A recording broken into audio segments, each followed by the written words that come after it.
but not all the evidence fits. The landscape Lucy lived in was very different from the lush jungle of the gorillas.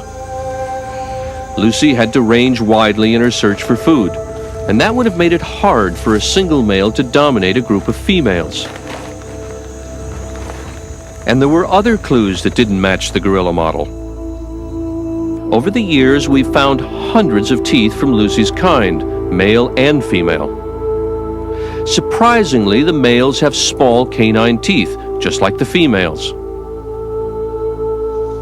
That could mean that there was no need for males to fight for control over females. Perhaps they weren't living in a harem after all. Some scientists have speculated that the lack of fighting teeth in our ancestors means that males and females were paired off in monogamous couples.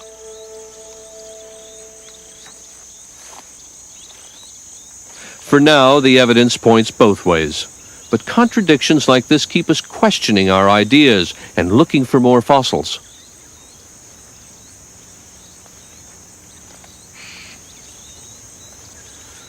What we do know is that these creatures were walking like us over 3 million years ago.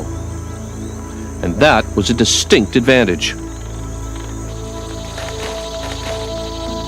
They could cover long distances, forage for food, and carry it back, perhaps to a faithful mating partner.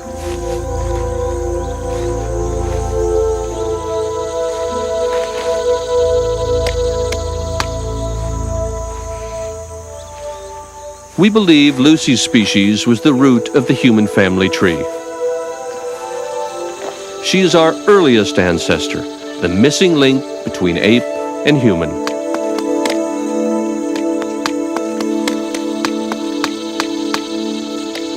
And what about Lucy herself?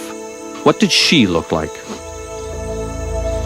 We know from the teeth, the jaw, and now the skull fragments we found that Lucy had an ape-like face with a brain just a little larger than a chimp's.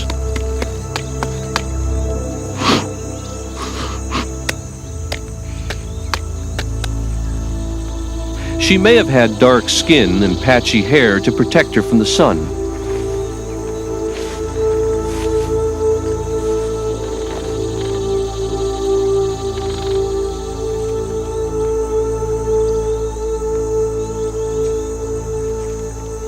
Walking upright freed her hands to develop a more precise grip than other apes, more like our own.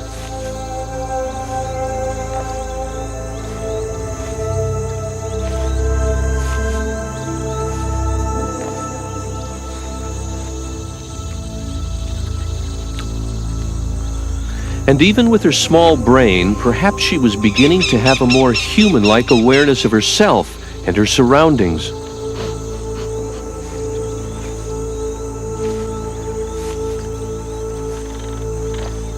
Lucy and her kind must have been extraordinary creatures.